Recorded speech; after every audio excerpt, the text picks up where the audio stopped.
नमस्कार।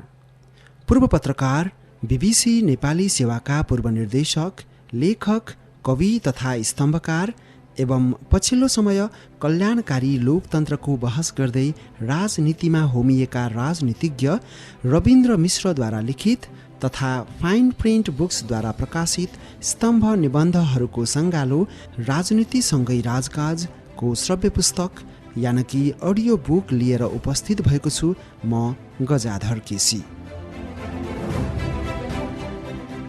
2024 साल असारमा काठमाडौँमा जन्मिनुभएका यस पुस्तकका लेखक रविन्द्र मिश्रले नेपालको त्रिभुवन विश्वविद्यालयबाट अङ्ग्रेजीमा, पाकिस्तानको पन्जाब विश्वविद्यालयबाट पत्रकारितामा तथा बेलायतको लन्डन विश्वविद्यालयबाट अन्तर्राष्ट्रिय राजनीतिमा स्नातकोत्तर गर्नुभएको छ। उहाँ एक कुशल पत्रकार हुनुहुन्थ्यो। उहाँ बीबीसी नेपाली सेवाका प्रमुख हुनुहुन्थ्यो र बीबीसीका महत्त्वपूर्ण अङ्ग्रेजी विभागहरू the world today, news hour र समाचार महाशाखामा काम गर्नुभएको थियो। मिश्रले बीबीसी टेलिभिजनका लागि समाचार सम्प्रेषण र विश्लेषण पनि गर्नुभएको थियो। पाकिस्तानमा रहँदा उहाँले द न्युज इन्टरनेसनल दैनिकको समाचार शाखामा पनि काम गर्नुभएको थियो। विक्रम सम्वत 2073 साल फागुन 17 गते रविन्द्र मिश्रले आफूले 2 दशकभन्दा लामो समयदेखि काम गर्दै आउनुभएको बीबीसी नेपाली सेवाको जागिरबाट राजीनामा दिनुभयो र नेपालको सक्रिय राजनीतिमा होमिनुभयो। रविन्द्र मिश्र हाल विवेकशील साझा पार्टीका अध्यक्ष हुनुहुन्छ। यसअघि प्रकाशित रविन्द्र मिश्रका 3वटा पुस्तकहरू भूमध्य रेखा, खान पुगोस् दिन पुगोस् र रविन्द्र मिश्रका कविताबाट प्राप्त हुने लेखकस्व रकम उहाँले चितवनका विपन्न चेपाङ समुदायमा कार्यरत मितेरी फाउन्डेसनलाई प्रदान गर्दै आउनुभएको छ र राजनीतिसँगै राजकाज उहाँको चौथो पुस्तक हो। लेखनका अलावा रविन्द्र मिश्रले नेपाली चलचित्र हाइवेमा अभिनय पनि गर्नुभएको छ। Rabindra Mishra $1 a month fund for Nepal यानि कि नेपालको लागि मासिक $1 नाराले परिचित कल्याणकारी संस्था हेल्प नेपाल नेटवर्कका संस्थापक अध्यक्ष पनि हुनुहुन्छ। श्रोता, राजनीतिसँगै राजकाज स्तम्भ निबन्ध सङ्ग्रहको श्रव्य पुस्तकको 8औं भागमा छौँ हामी र यो 8औं भागको सुरुवात गर्न गइरहेको छु सचिव र हाकिमका नाममा शीर्षकमा रहेको 16औं स्तम्भ निबन्धको वाचनबाट। यो स्तम्भ निबन्ध पुस्तकको पृष्ठ 130बाट सुरु हुन्छ।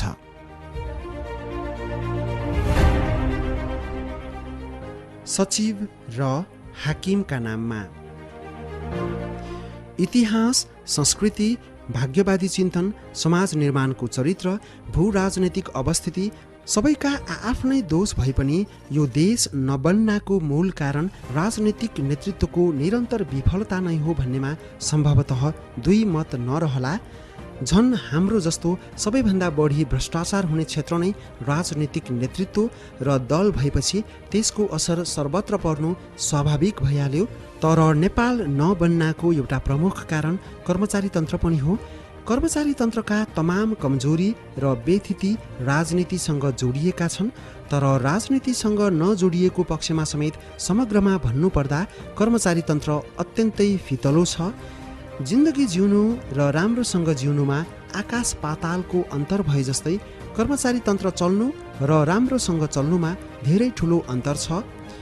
राजनीतिले छुने पक्षहरू पनि कुन हदसम्म प्रभावित या विकृत हुने भन्ने कुरा कर्मचारीको आफ्नो इमान र क्षमतासँग जोडिएको हुन्छ। केही मुख्य सचिव, सचिव र थुप्रै कर्मचारी यस्ता थिए र छन् जसलाई राजनीतिले रत्ती पनि हल्लाउन सकेन। तिनको मन्त्रालय बदलियो, दायित्व बदलियो, बढुवा रोकियो, राजनीतिक नियुक्तिको भावी सम्भावना रोकियो, तर तिनको इमानको यात्रा रोकिएन। मैले थुप्रै कर्मचारी भेटेको छु जसले भोकाएँ भने बरु घाँस खान्छु, घुस खान्न भन्ने स्तरको स्वाभिमान व्यक्त गरेका र त्यसलाई कायम राखेका छन्। तर विडम्बना के हो भने अरूको त कुरै भएन, स्वाभिमान बोकेका कर्मचारीहरूको कार्यशैलीमा पनि दक्षताको प्रचुर अभाव देखिन्छ। पहिले पनि त्यस्तै थियो, अहिले पनि त्यस्तै छ। कर्मचारी तन्त्र फितलो हुनाको मुख्य दोष मुख्य सचिव, मन्त्रालयका सचिव र हरेक विभाग तथा कार्यालयका हाकिमहरूलाई जान्छ। त्यसोभन्दा इमान्दार, कर्मठ र सक्षम राष्ट्रसेवकहरूले चित्त दुखाउनु पर्दैन, तर अरूले भने आत्ममूल्याङ्कन गर्नै पर्ने अवस्था छ। त्यसका केही उदाहरण तल उल्लेख गरिएका छन्। 2075 मङ्सिर 23 को अन्नपूर्ण पोस्टमा कर्मचारीको मनपरी न पोसाक लगाउँछन् न समयमा आउँछन् शीर्षकमा एउटा समाचार छापिएको छ। समाचारको सुरुको अंश यस्तो छ: 2/3 सरकार छ, तर सरकारलाई कर्मचारीले टेरेको देखिँदैन। कर्मचारीको मनपरी छ, न पोसाक लगाउँछन् न समयमै कार्यालय पुग्छन्। सुशासन कायम गर्ने सरकारी घोषणा कागजमै सीमित छ। उपत्यकाका आन्तरिक राजस्व कार्यालयदेखि स्थानीय तहसम्म कर्मचारी समयमा कार्यालय त पुग्दैनन् नै, तोकिएको पोसाक पनि नलगाएर मन लाग्दी गरेको पाइएको छ। काम लिएर गएका सेवाग्राही भने हाकिम कर्मचारीको कोठा रुँगेर बस्न विवश छन्।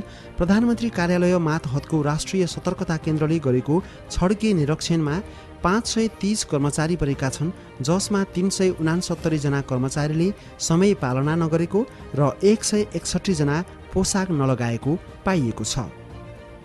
सो कार्यालय राम्रोसँग त कुरै छाडिदिउँ, ठिकैसँग मात्र व्यवस्थापन गर्न सम्बन्धित सचिव, महानिर्देशक, निर्देशक र हाकिमहरूलाई के राजनीतिज्ञले रोकेका थिए? कि कुनै राजनीतिज्ञले आएर कर्मचारीलाई समयमा कार्यालय नआए हुन्छ, तोकिएको पोसाक नलगाए हुन्छ भनेका थिए? या अनुशासनमा नबस्नेलाई कुनै पनि कारबाही नगर्नु भनेका थिए? स्वयंसेवी सामाजिक संस्था र पेसागत संस्था दुवैमा लामो समय काम गरेको अनुभवका आधारमा म के भन्न सक्छु भने अनुशासन कायम राख्न र प्रभावकारी नतिजा निकाल्न तुलनात्मक रूपले सामाजिक भन्दा पेसागत संस्थामा सजिलो छ। किनभने पेसागत संस्थामा निश्चित जिम्मेवारीका लागि तलब नै दिएर कर्मचारी राखिएको हुन्छ। त्यो जिम्मेवारी अनुशासनभित्र बसेर पुरा नगरेको खण्डमा त्यसको उपचार गर्न सहज हुन्छ, जुन सामाजिक संस्थामा सधैँ सम्भव हुँदैन। अन्नपूर्ण पोस्टमा उल्लेखित समाचार छापिएकै दिन चर्चित कार्टुनिस्ट राजेश केसीले फेसबुकमा त्रिभुवन अन्तर्राष्ट्रिय विमानस्थलको बाहिरी परिसरमा अस्थायी रूपमा बनाइएको, बिग्रिएको र दिनदिनै पर्यटक आउने जाने बाटोमा बेहाल स्थितिमा रहेको द्वार नहटाइएको देखेपछि त्यसको फोटो पोस्ट गर्दै लेखे, ठड्यायो उडायो नीति योजना अन्तर्गतको यो द्वारले पर्यटकलाई हाम्रो समग्र स्तर र उनीहरूले नेपाल बसुन्जेल गर्नुपर्ने अपेक्षाबारे सुरुमै नलुकाइकन खुलस्तसँग भनेको छ। हर दिन त्रिभुवन अन्तर्राष्ट्रिय विमानस्थलमा कार्यरत वरिष्ठ कर्मचारीहरू त्यही बाटो आउजाउ गर्छन्, तर देशकै बेइज्जत गर्ने च्यातिएको, लत्रिएको, बिग्रिएको उक्त द्वार हटाऊ भन्ने बुद्धि कुनै अधिकारीमा आएन। त्यो बुद्धि नआउनको कारण अवश्य पनि राजनीति होइन। माथिका दुई समाचार र सन्देशसँगै अब मेरा केही व्यक्तिगत अनुभव बाँड्छु। दृश्य 1 महिना अघि म काठमाडौँको एउटा ठुलै सरकारी कार्यालयमा प्रवेश गरेँ, जहाँ सेवाग्राहीहरूको आवत जावत प्रशस्तै देखिन्थ्यो। बाहिरबाट हेर्दा भवन गजब थियो। नेपाल सरकारकै स्वामित्वको भवन हो त्यो। भित्र पस्ने बित्तिकै एउटा कुनामा फोहोरले ढाकिएको थोत्रो सोफा फालिएको थियो। त्यसैको छेउछाउमा थोत्रा 2 काठका दराज थिए। ती दराजमाथि अव्यवस्थित रूपमा कहिल्यै सफा नगरेर राखिएका धुलोले ढाकेका केही सामान थिए। भित्ता मैलो थियो। एल्युमिनियमको बार लगाएर बनाइएका कोठा थिए।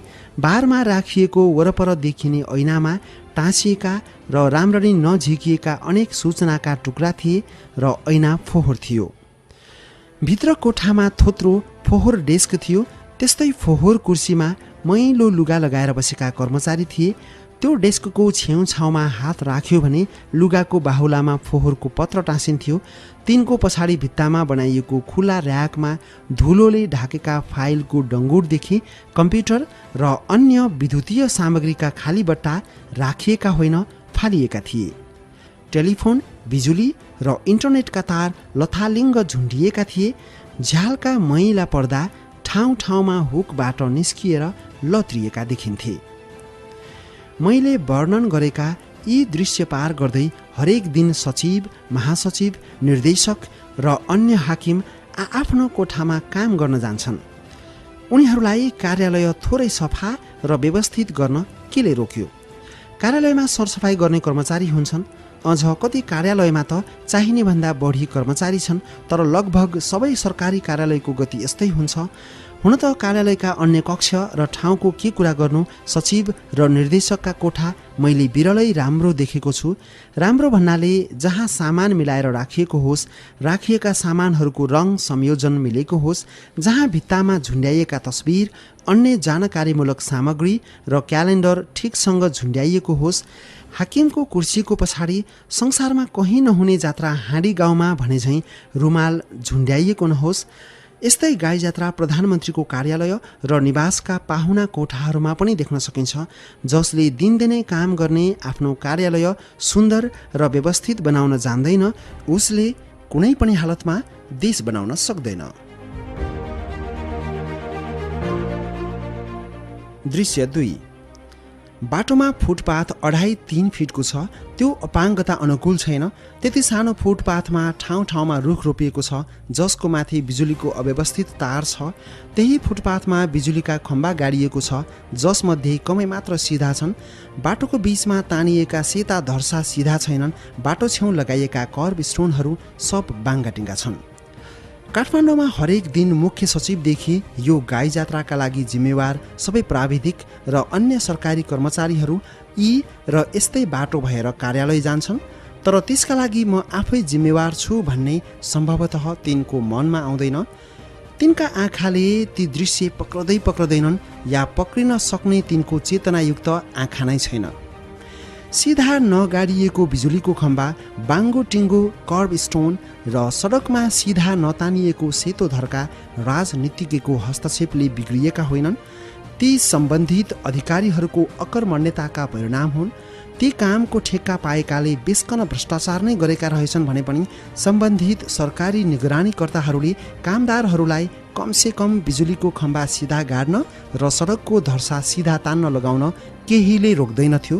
त्यो सिधा पार्दैमा घुस या भ्रष्टाचारको अंश घटबढ हुँदैनथ्यो, तर तिनले त्यति पनि गर्दैनन्। दृश्य 3। एउटा ठुलो निजी व्यावसायिक गृहमा प्रवेश गर्छु। भित्र कतै फोहोर छैन।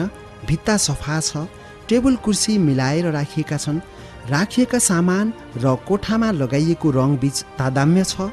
कर्मचारी सफा छन् र ध्यानपूर्वक आफ्नो काम गरिरहेका छन्।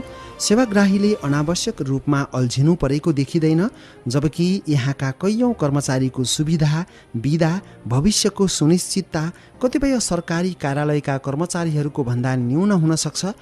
निजी संस्थामा काम गर्ने र राष्ट्रसेवकका रूपमा सरकारी कार्यालयहरूमा काम गर्ने दुवै नेपाली हुन्, तर कार्यस्थलको वातावरण, कर्मचारीको व्यवहारदेखि काम गराइको शैलीमा किन त्यत्रो अन्तर?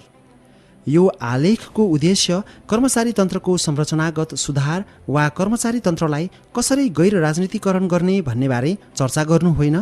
ती दुवै विषय राजनीतिसँग जोडिन्छन्। राजनीतिक नेतृत्व क्षमतावान इमान्दारहरूले गर्ने काम हो, तर समय चक्रमा बारम्बार त्यो अक्षम पापिष्टहरूको पोल्टामा पर्ने रहेछ, जसले देशभन्दा आफ्नो स्वार्थलाई प्रधान ठान्ने गर्छन्। अहिले नेपालमा इतिहासले बिरलै दिएको शक्ति र समर्थन बोक्दा पनि कुहिरोमा अल्मलिएको काग जस्तो सरकार छ। त्यसैले कर्मचारी तन्त्रको संरचनागत सुधार र त्यसलाई गैर राजनीतिकरण गर्ने साहसिक कदमहरूको अपेक्षा गर्न कठिन छ। अपेक्षा गर्न सकिने भनेको जे कर्मचारीहरूको बसमा छ, जे सचिव र हाकिमहरूको बसमा छ, त्यति मात्र हो। माथिका सबै समाचार, सन्देश र अनुभव कर्मचारीको बसमा भएका विषय हुन्। तिनमा सुधार ल्याउन कसैले रोक्न सक्दैन। सकिने काम पनि बिरलै गरेका कैयौँ उच्चपदस्थ बहालवाला तथा निवृत्त कर्मचारीहरूले राजनीतिज्ञहरूको अक्षमताको प्रश्न गरिरहेको सुनिन्छ। तर धेरै पटक विदेश घुमेका, सभा सम्मेलनमा भाग लिएका, देखेका र बुझेका ती हाकिमहरूले किन आफ्नो बसमा भएका सामान्य काम पनि गरेनन् या गर्नै जानेनन्? यो प्रवृत्तिलाई केलाउँदै जाँदा धेरै कारण निस्कन सक्छन्, तर संश्लेषित रूपमा भन्नुपर्दा त्यसका प्रमुख दुई कारण छन्: इमान्दारी र सिक्न चाहने सोचको अभाव। इमान्दारीको अभाव। खास गरी शिक्षित नेपाली समाज इमान्दारीको मामिलामा रसातलमा पुगेको छ। हामी भ्रष्टाचारको विरोध गर्छौँ, तर मौका पाउने बित्तिकै आफै भ्रष्टाचार गर्छौँ। घर भाडा कर, व्यावसायिक कर, अन्य करहरू छल्नेदेखि विभिन्न बढुवा, नियुक्ति र ठेक्कापट्टा हासिल गर्न घुस खुवाउने र चाकरी गर्ने काम गाउँमा बसेका अशिक्षित या अर्धशिक्षितले खासै गर्दैनन्, हामी गर्छौँ। इमान्दारीमै यति विघ्न क्षयीकरण आएपछि दायित्व बोधको अभाव हुनु स्वाभाविकै हो। मैले लामो समय विकसित देशका विदेशीहरूसँग काम गरेँ। काम वा हाकिमसँग तीव्र असन्तुष्टि हुँदा पनि उनीहरू समयमा काममा नआउने, घाम तापेर वा गफ गरेर समय बिताउने, जागिर सकिन लाग्यो भन्दैमा गैर जिम्मेवार हुने गरेको मैले बिरलै देखेँ। उनीहरू कामलाई साँच्चीकै ईश्वर समान पुज्छन् भन्दा फरक पर्दैन। तलब कमै भए पनि जति बेलासम्म काम गर्छन् इमान्दारीपूर्वक गर्छन्। काम गरिरहेको बेला कोही गफ गर्न थाल्यो भने सजिलैसँग म काम गर्दैछु पछि गफ गरौँला भन्न हिचकिचाउँदैनन्। कामको परिणाममा आफ्नो बुद्धि र विवेकले भ्याएसम्म उत्कृष्टता खोज्न चुक्दैनन्। उनीहरूको समाजमा अत्यन्तै न्यून आएको व्यक्ति भए पनि भ्रष्टाचार आम रूपमा भन्नुपर्दा उनीहरूको सोचाइभन्दा धेरै परको विषय हो। तर हामी कहाँ स्थिति अनौठो छ। आफू सरकारी कार्यालयमा जाँदा सबै काम चुस्त दुरुस्त चाहिने, तर आफै सरकारी कार्यालयमा हुँदा चाहिँ चुस्त दुरुस्त काम गर्नु नपर्ने। सिक्न चाहने सोचको अभाव। इमान्दारीमा आएको तीव्र क्षयीकरणका साथै हाम्रो समाजको अर्को एउटा अत्यन्तै नकारात्मक पक्ष सिक्न चाहने सोचको अभाव हो। सिक्न चाहने सोचको जति अभाव भयो व्यक्तिको क्षमतामा त्यति नै ह्रास आउँदै जाने रहेछ। अधिकांश सरकारी कार्यालयमा जाँदा त्यहाँको वातावरण यति उकुसमुकुसपूर्ण हुन्छ कि त्यो वातावरणमा दिनदिनै कर्मचारी कसरी काम गर्न सक्छन् कल्पना गर्न पनि गाह्रो हुन्छ। हरेक भनेजसो कार्यालयका ठुला हाकिमहरू विदेश गएका छन्, देखेका छन्। तर तिनलाई फर्केर आएपछि आफ्नो कार्यालयमा धुलैधुलोले ढाकेको कोठा, फोहोर पर्दा, मेच र डेस्क देख्दा कति पनि जिउ गरौँ हुँदैन। स्वदेशका कतिपय सफल निजी व्यावसायिक गृहहरूले अथवा विदेशका हाकिमहरूले कार्यालय कस्तो राख्छन् र सेवा कति चुस्त दुरुस्त ढङ्गबाट दिन्छन् भन्ने देखेको भए पनि आफू ढिलो कार्यालय जाँदा, कर्मचारी ढिलो आउँदा, सेवाग्राहीले छरितो सेवा नपाउँदा या तिनले घाम तापेर बस्दा हाकिमहरूलाई खासै मतलब हुँदैन। यस्तो लाग्छ हाकिमलाई केही मतलब छ भने बढुवाको र भ्रष्ट व्यक्ति हो भने आम्दानीको मतलब छ, अरू केहीको छैन। अनि उनीहरूका आँखा दिनदिनै हिँड्दा देखिने बिजुलीका बाङ्गा खम्बा र सडकका बाङ्गा सेता धर्सामा कसरी परुन्। कैयौँ कठिन नीतिगत र रणनीतिक विषयमा राजनीतिक अवरोधहरू हुन सक्छन्, तर आफ्नै बसमा भएको काम सक्दो राम्ररी गर्न नजान्ने, नसक्ने या सिक्न नचाहने सचिव र हाकिमहरू यो देशको दुर्दशाका लागि कम जिम्मेवार छैनन्। उनीहरूलाई विनम्र आग्रह छ, एकपटक इमान्दार भएर हेर्नुहोस्, जान्नेहरूले कसरी गरेका रहेछन् सिक्नुहोस्, आफ्नो कार्यालय सक्दो सुन्दर र व्यवस्थित बनाउनुहोस् र आफ्नो बसको जिम्मेवारी ध्यानपूर्वक वहन गर्नुहोस्। कुनै नेता या राजनीतिले रोक्न नसक्ने त्यति काम मात्र तपाईहरूले गर्नुभयो भने पनि यो देशका धेरै विकृतिमा ठुलो सुधार आउँछ। कर्मचारी तन्त्रलाई स्थायी सरकार त्यसै भनिएको होइन। तपाईहरूले धेरै काम गर्न सक्नुहुन्छ जुन गरिएको छैन।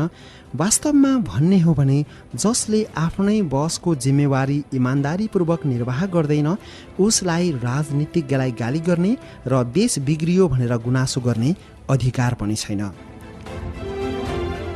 1 पुस 2075।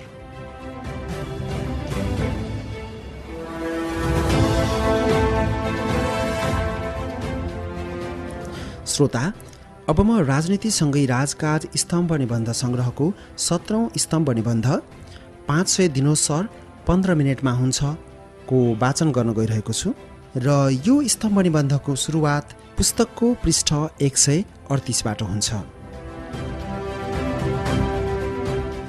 500 दिनोत्सर 15 मिनटमा हुन्छ। चालक अनुमति पत्र लाइसेन्स लिएको 10 वर्षपछि त्यो सकिएको केही दिन भएको थियो। जरिवाना तिरेको खण्डमा लाइसेन्स सकिएको केही समयसम्म त्यो प्रयोग गर्न मिल्थ्यो, तर सक्दो छिटो नवीकरण गर्ने सोचले ललितपुरको एकान्त कुना स्थित भौतिक पूर्वाधार विकास मन्त्रालय अन्तर्गतको यातायात व्यवस्था कार्यालय जाने विचार गरेको थिएँ। कैयौँ साथीले त्यहाँ झमेला छ, तपाईँ नजानुहोस्, एकजना मान्छे पठाएर दलाललाई अलिकति पैसा दिनुहोस्, सजिलो हुन्छ भनेका थिए। तर सरकारी कार्यालयमा कैयौँ काम म आफै गएर गर्न रुचाउँछु, विगतमा पनि गर्ने गरेको थिएँ। केही अघि मात्र महानगरपालिकामा झन्डै दिनभर लगाएर कर तिर्ने काम गरेको थिएँ र कर्मचारीबाट नियमसङ्गत सहयोग पाएको थिएँ। यातायात व्यवस्था विभागमा पनि म आफै जाने निधो गरेँ। यातायात व्यवस्था विभागको मूलद्वारमा सेवाग्राहीहरूको भिड थियो। द्वार अगाडि फोटोकपी र हुलाक टिकट उपलब्ध गराउनेदेखि कैयौँ अन्य सेवा दिने पसल थिए। त्यहाँ पुग्ने बित्तिकै लाइसेन्स रिन्यू गराउन आउनुभएको हो भन्दै एक दुईजनाले घेर्न आए। मैले हो भन्ने बित्तिकै एकजनाले सहज रूपमा भनिहाले, 500 रुपियाँ बढी दिनुहोस् सर, 15 मिनटमै हुन्छ। सर किन बेकारमा दुःख गर्नुहुन्छ, लाइन एकदम लामो हुन्छ, 3-4 घन्टै लाग्छ, हामीले गऱ्यौँ भने एकछिनमा भइहाल्छ। मैले होइन म आफै गर्छु, ठिकै छ भने ती भन्ने व्यक्ति अक्क न बक्क परे। त्यसपछि म प्रारम्भिक दस्तुर बुझाउन लाइनमा बसेँ, जुन छोटै थियो। त्यहाँबाट टोकन लिन अर्को लाइनमा बसेँ। टोकन लिएपछि म सेवाग्राहीहरू बस्ने कोठामा गएर बसेँ, जहाँ दर्जनौँ सेवाग्राही आफ्नो पालो पर्खिरहेका थिए। त्यसैबीच 2-3 जना मसँग गफ गर्न आए। मलाई जस्तै उनीहरूलाई पनि कार्यालयको बाहिरै कुल खर्चमा 500 देखि 1000 रुपियाँ थप गरिदिनुहोस्, एकैछिनमा काम हुन्छ भनेर बिचौलियाहरूले भनेका रहेछन्। करिब 1.5 घन्टा पर्खिएपछि मेरो पालो आयो। भित्र गएर स्मार्ट कार्डका लागि फोटो खिचाउने र औँठा छाप दिने लगायत काम गरेँ। त्यसैबीच एकजना कर्मचारीले मलाई चिने र जानुपर्ने बाहिरको अर्को लाइन अत्यन्तै लामो भएकोले भित्रैबाट सम्बन्धित कोठामा गएर बाँकी काम गर्न सुझाए। त्यसो नगरौँ, म लाइनमै बस्छु भनेर म बाहिर निस्किएँ। बाहिरको लाइनमा 60 जनाभन्दा बढी थिए होलान्, तर लाइन सर्दैन थियो। त्यसैबीच एकजनाले यो त्यो कालो ज्याकेट लगाउनलाई दिनु त, अघि छुटेको रहेछ भन्दै लाइनमा उभिएका झ्यालै नजिकका एकजनालाई फारम पठाएको देखेँ। पहिलो पटक भन्दा त साँच्चीकै होला भनेर चुप लागेर बसेँ। फेरि अर्को फारम ल्याएर उनले त्यसै भने। त्यसपछि मैले उनीतिर फर्किएर, तपाईँले यो के गर्नुभएको, यति लामो लाइनमा यति लामो समयदेखि हामी उभिएको देख्नु भएन, तपाईँलाई म सिधा निर्देशक कहाँ लगाउँ भनेर प्रश्न गरेँ। उनी रातो पिरो भए र त्यहाँबाट निस्किए। तर लम्बे लाइन र झ्याल अगाडि झुमिएको भिडमा कहाँबाट बिचौलिया घुस्थे थाहा नै हुँदैन थियो। त्योभन्दा पनि भित्रभित्र सट्याकसुटुक पसेर बिचौलियाहरूको काम गर्ने आफ्नै बाटो छँदै थियो। अन्यथा 500 रुपियाँ थपिदिँदा 3 घन्टाको काम 15 मिनटमा हुनै सक्दैन थियो। सबैको अगाडि प्रश्न सोधेका ती बिचौलिया गएपछि मेरो मनमा 3वटा कुरा खेल्न थाले। पहिलो, ती बिचरा बिचौलियाको के दोष, गरिब छन्। सम्भवतः डेरामा बालबच्चासहित श्रीमती तरकारी किन्ने पैसाका लागि श्रीमान पर्खिरहेकी छिन्। ती बिचौलियाका लागि उनले जे गरिरहेका थिए त्यो काम हो, भ्रष्टाचार होइन, किनभने उनी त्यही काममा अभ्यस्त भइसके। उनी सेवाग्राहीलाई सहयोग गरे बापत 500 रुपियाँ लिन्छन्। दिनभर जम्मा भएको रकम कार्यालयमा सेवाग्राहीको लम्बे पर्खाइको ख्याल नगरी बिचैमा काम गरिदिने कर्मचारी लगायत आफूलाई बाँड्छन्। यस्ता बिचौलियाहरू धेरै छन्, जसबाट कार्यालयका तलदेखि माथिसम्मका कैयौँ कर्मचारीले भागबण्डामा रकम प्राप्त गरिरहेको हुनुपर्छ। सबै कर्मचारी त्यस्तै हुन्छन् भन्ने चाहिँ होइन। दोस्रो, ती बिचौलियालाई प्रयोग गर्ने सेवाग्राहीको पनि के दोष। एउटा सानो काम गर्न अनावश्यक रूपमा दिनभर समय खर्चिनुपर्ने भएपछि जो कसैलाई दिक्क लाग्नु स्वाभाविकै हो। 1 घन्टामा हुने काम 4 घन्टा लाग्ने भएपछि कसैको समयले नै भ्याउँदैन भने कसैको धैर्यताको तह त्यति उच्च नहुन सक्छ। त्यस्तो व्यक्तिले बरु 500 रुपियाँ दिइदिउँ, को यत्रो झमेला बेहोरिरहोस् भनेर सोच्नु सामान्य हो।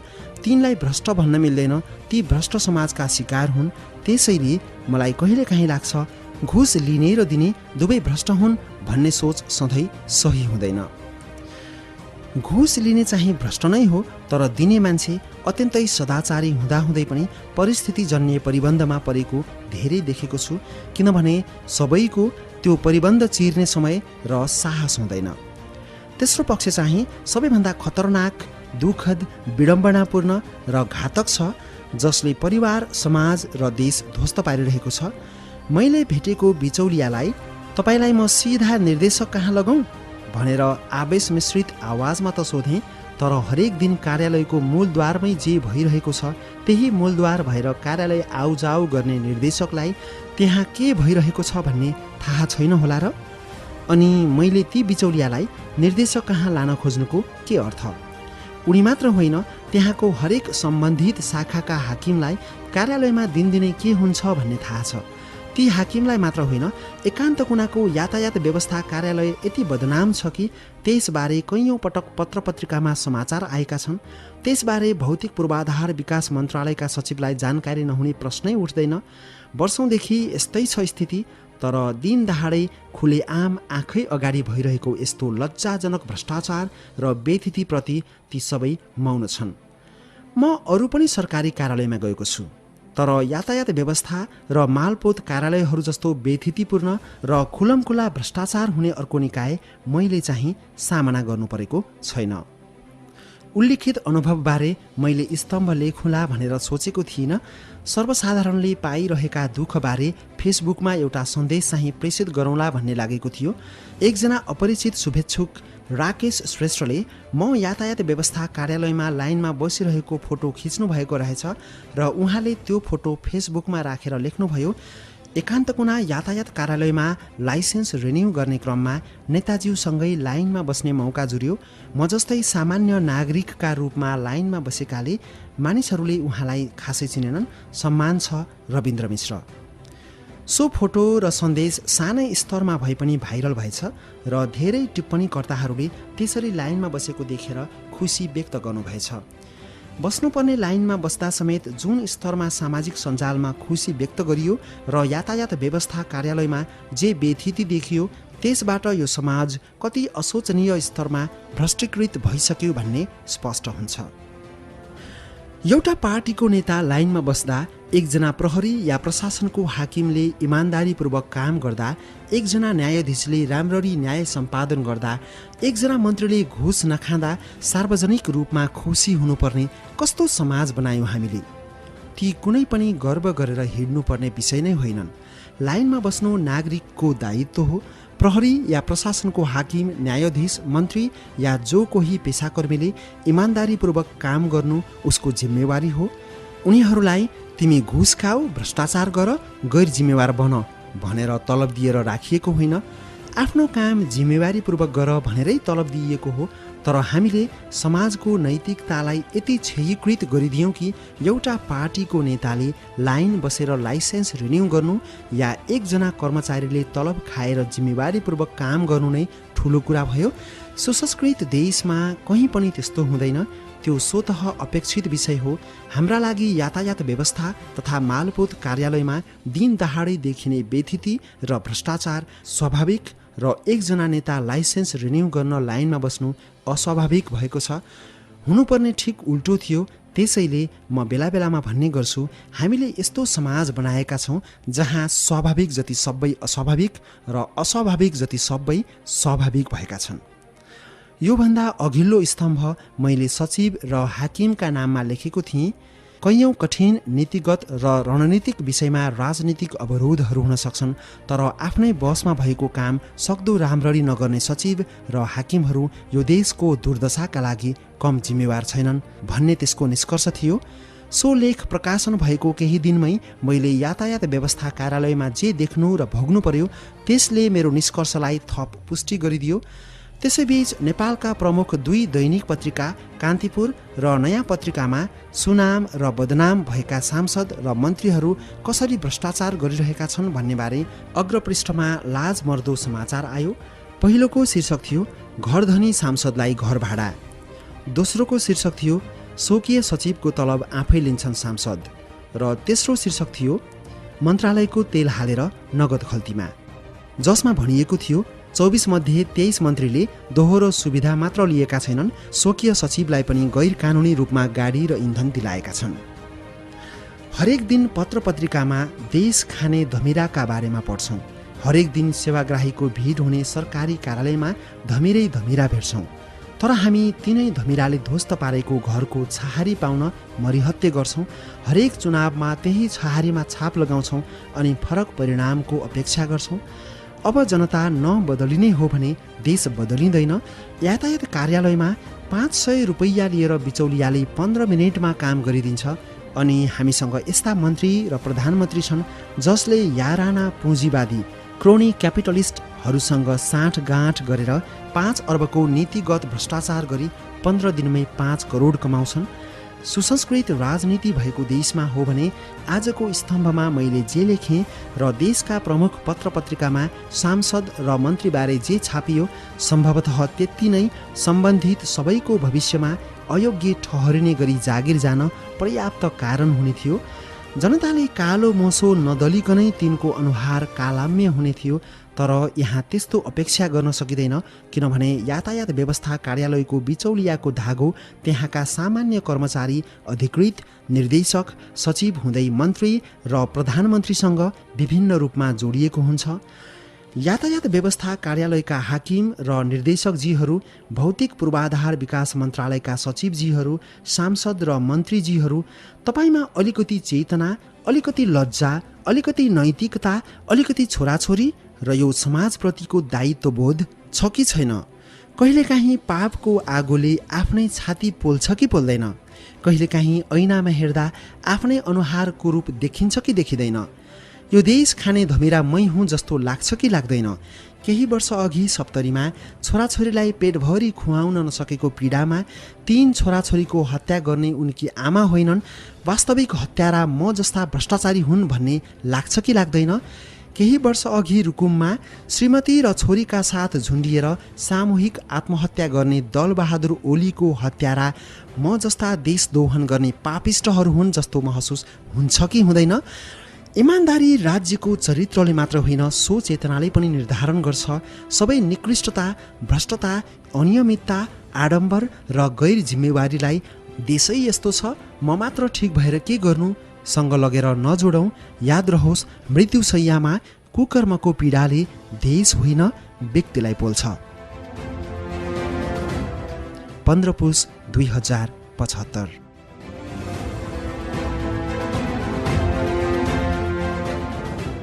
अब म राजनीति र कला शीर्षकमा रहेको पृष्ठ 145 मा रहेको 18औं स्तम्भ निबन्ध वाचन गर्न गइरहेको छु। राजनीति र कला। पुस दोस्रो हप्ता कठ्याङ रिदो जाडो नेपालका धेरै प्रतिष्ठित व्यक्तित्व काठमाडौँभन्दा न्यानो पोखरा र नेपालकै सबैभन्दा सुन्दर मध्येको एक फेवातालको किनारामा जम्मा भएका थिए।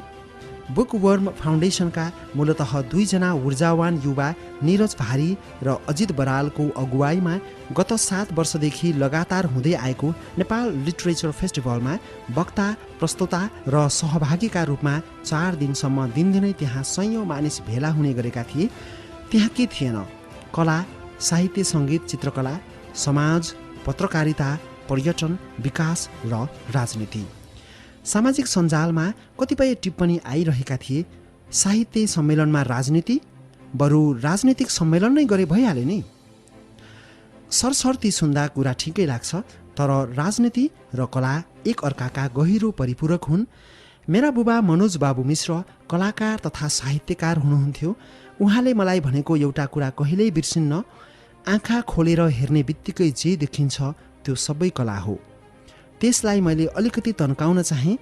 आँखा खोलेर हेर्दा देखिने सबै दृश्य कला मात्र होइन, राजनीति पनि हो।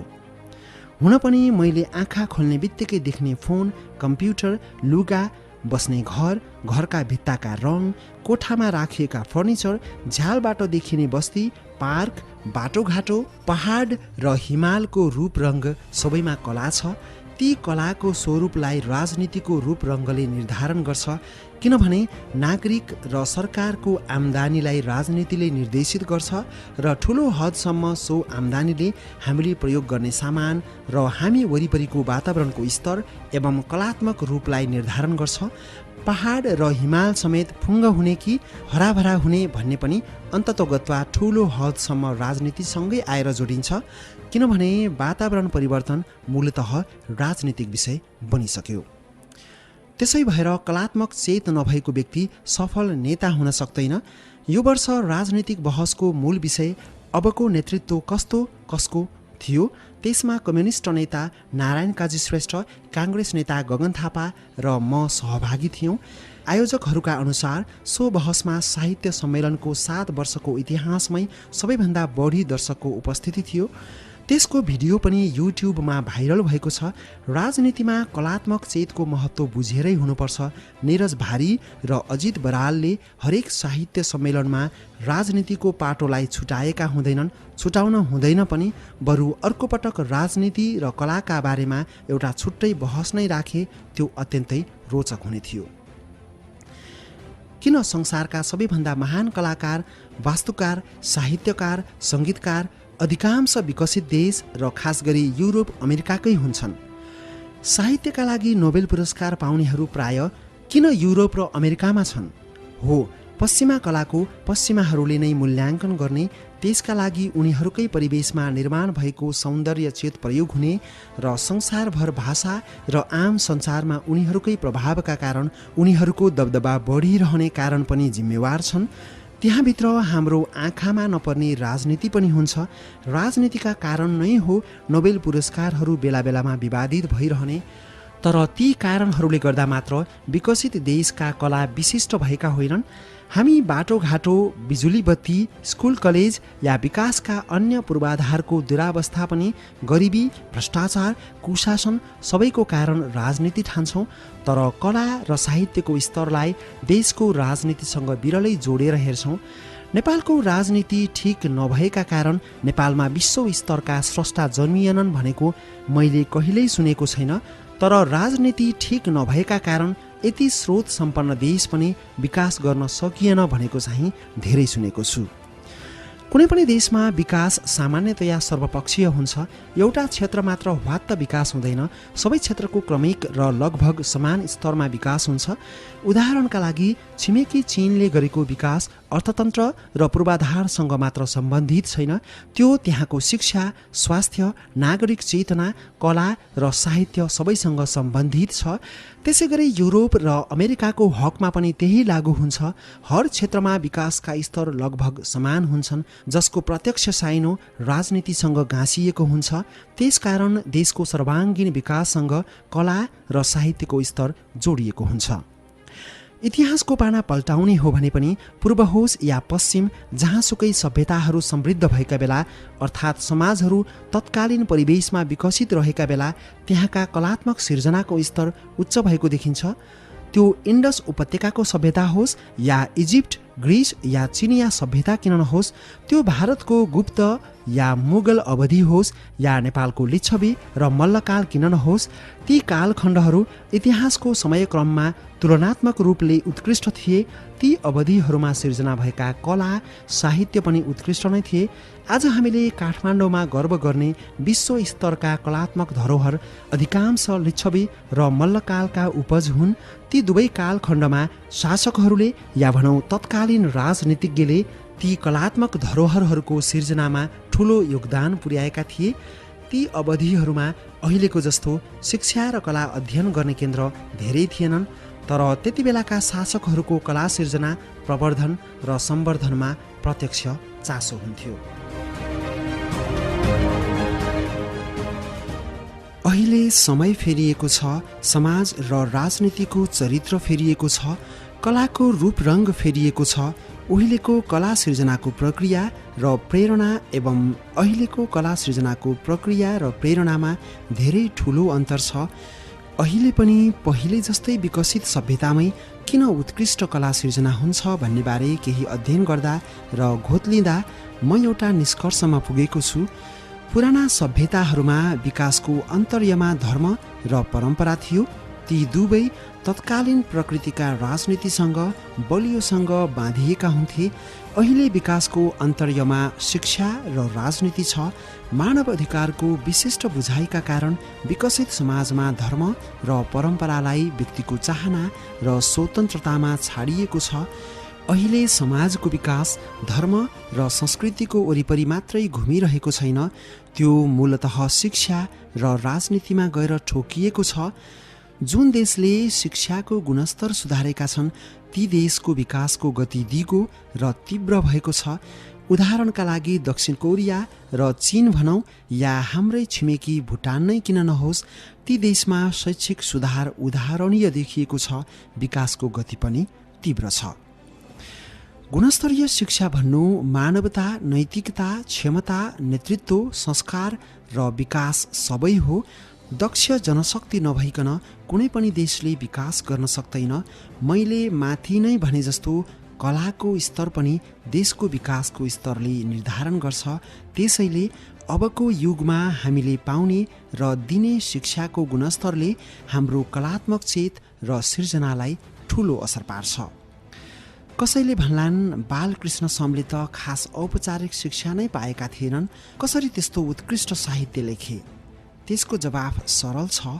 शिक्षा होस् या नहोस्, अपवाद सधैँ अपवाद नै हुन्छन्। तीनबाट प्रेरणा लिन मिल्छ, तर तीनलाई सामान्यकरण जनरलाइज गर्न मिल्दैन। मोजार्टले 5 वर्षको उमेरमा सङ्गीत सिर्जना गर्न थालिसकेका थिए। विश्वविख्यात नाटककार जर्ज बर्नार्ड शा 14 वर्षको उमेरदेखि विद्यालय नै गएनन्। त्यसैले आम रूपमा चर्चा गर्दा असाधारण रूपमा प्रतिभाशाली अपवादहरूको उदाहरण दिन मिल्दैन। म आफू आफ्नो समयको सबैभन्दा नराम्रो भन्न सकिने मध्येका सरकारी विद्यालयहरूमा पढेँ, जहाँबाट 1-2 जना विद्यार्थीले एसएलसी पास गर्दा पनि ठुलो उत्सव हुन्थ्यो। आफू अत्यन्तै न्यून स्तरका विद्यालयहरूमा पढेको हुनाले जब म बेलायत पुगेँ, त्यहाँको विद्यालय शिक्षाबारे मेरो सधैँ ठुलो चासो रह्यो। त्यहाँको 7-8 वर्षको एकजना बालकको अभिव्यक्ति र सृजनात्मक क्षमता देख्दा म छक्क पर्थेँ। उनीहरूलाई त्योभन्दा पनि सानो उमेरदेखि कला, साहित्य, सङ्गीतमा प्रेरित गरिन्छ। 12-13 वर्षको उमेरदेखि सन्दर्भ सामग्री उल्लेख गर्दै विविध विषयमा मौलिक निबन्धहरू लेख्न लगाइन्छ। 12 कक्षा पास गरेर निस्कदा तिनको आत्मविश्वास, अभिव्यक्ति र कैयौँका हकमा सृजनात्मक क्षमता यति विकास भइसकेको हुन्छ कि तिनलाई हाम्रो जस्तो तेस्रो विश्वबाट राम्रैसँग स्नातकोत्तर उत्तीर्ण गरेका प्राय विद्यार्थीसँग राखेर वाद विवाद या मौलिक लेखन प्रतियोगिता गराउने हो भने ती 12 कक्षा उत्तीर्ण गरेका विद्यार्थी नै सबै दृष्टिबाट उत्कृष्ट ठहरिनेछन्। र मलाई लाग्छ ती देशका स्रष्टाहरूको साहित्य, सङ्गीत, चित्रकला जस्ता विविध विधामा पाइने उत्कृष्ट कलात्मक चेत र अभिव्यक्ति मूल रूपमा सानै उमेरमा विद्यालय शिक्षामा रोपिएको सृजनात्मकताको परिणाम हो। त्यसपछि उनीहरू हुर्किने परिवेशका अन्य कारक पनि जिम्मेवार हुन्छन् नै। जति बेलासम्म शिक्षाको गुणस्तरमा विकास हुँदैन, हाम्रो कला, साहित्य, सङ्गीत, चित्रकलाको स्तर पनि यो देशको विकासको अन्य स्तरकै तहमा रहिरहनेछ।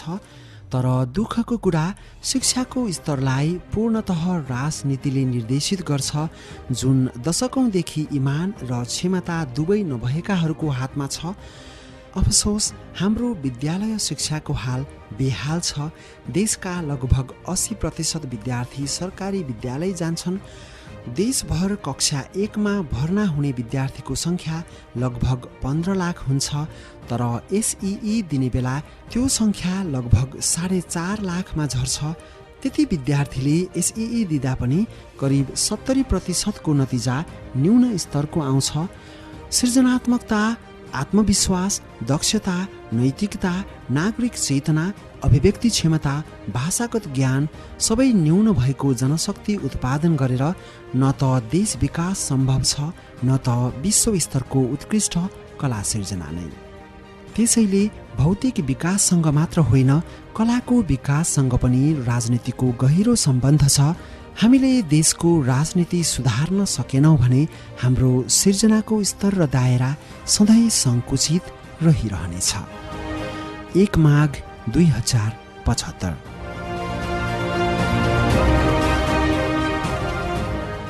श्रोता, यो 8औं भागको अन्त्यमा आइपुग्दा हामी पृष्ठ 150 मा छौँ र यस स्तम्भ निबन्ध सङ्ग्रहको 18औं स्तम्भ निबन्धको वाचन पूरा भइसकेको छ। 19औं स्तम्भ निबन्ध लिएर म अर्को भागमा उपस्थित हुने नै छु। त्यतिन्जेलसम्मको लागि म गजाधर केसीलाई बिदा दिनुहोस्। नमस्कार।